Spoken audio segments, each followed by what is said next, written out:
Alright, let's discover this week's game. I've never actually heard of this one. It looks like some epic RPG or action game. I wonder what it'll... Sure, why not?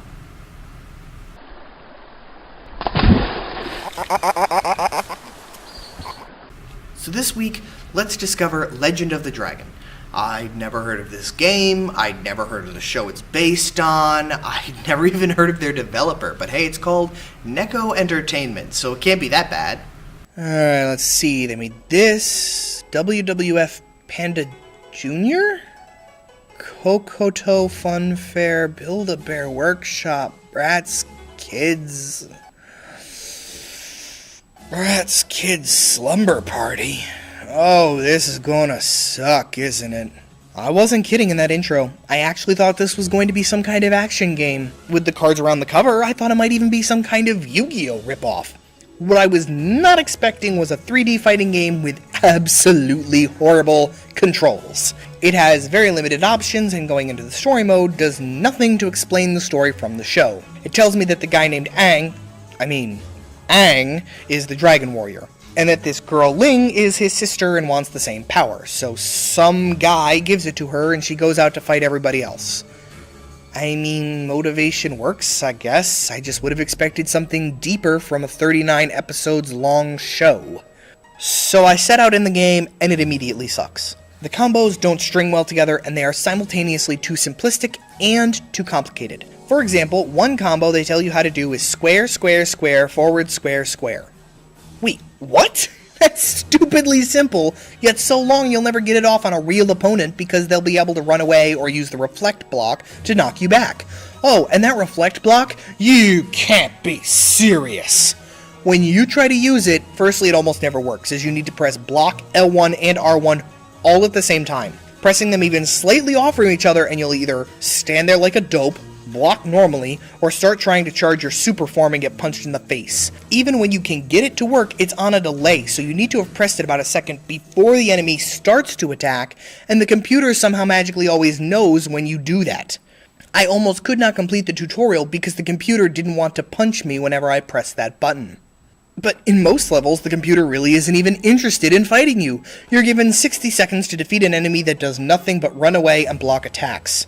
I only finally started winning because I found a simple button combination that resulted in a multi-hit kick that could hit off the ground and cover forward distance. Spam that for about 58 seconds and you win! With that win under my belt, I fought the first of the 12 bosses I was expected to face, Bengal.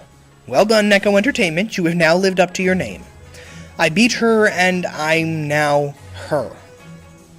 I what?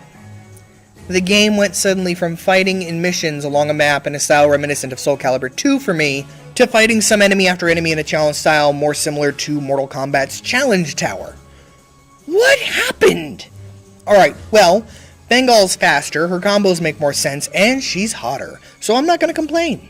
It was still hard for me to win because of the push blocking and unfair delay on my own block until I figured out the secret to never again lose in this game. Start every match by rushing your opponent and mixing up medium and low kicks with medium jabs until your enemy gets you off of them.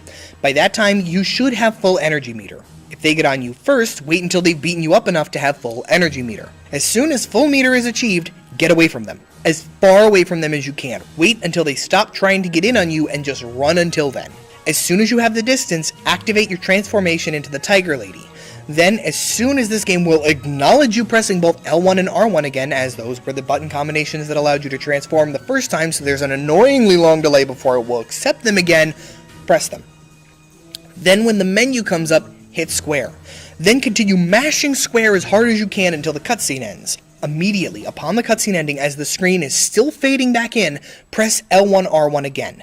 Once the command pops up, hit square immediately. Mash square as hard as you can until it cuts out. As the screen is fading back in, hold down L1 R1. When the command pops back up, hit triangle, because your hand is going to fall off in protest if you hit square again. Mash the buttons at random, sit back as the computer fails to counter, and you win. Repeat for every single fight in the game. You win. I'm serious. I fought every enemy possible with Bengal until the game just said I won and put me back with Ling under her weird, unclear quest. Winning this game literally comes down to whether or not you can outmash a computer, and it has already been established I am the god of mashing. I tried to continue with Ling's story, but she just didn't feel as natural as Bengal's combos did. At that point, I was bored of doing the same thing over and over, and my hand hurt so badly from doing it for over an hour straight. I couldn't stand Ling's playstyle after playing a fighter whose style I enjoyed, even if I so rarely used the actual fighting. So that was it. Game over. Nothing more to say. Can you mash the square button? You can play Legend of the Dragon. Do you want to mash a square button?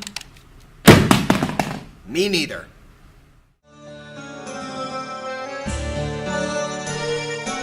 Based on Ort's developer, but hey, they're called Neko Person. Hi Jenna, what's up? Can you mash a square button? Then you can play Legend of the Dragon. Do you want to mash a square button? I need to make that more pronounced. Can you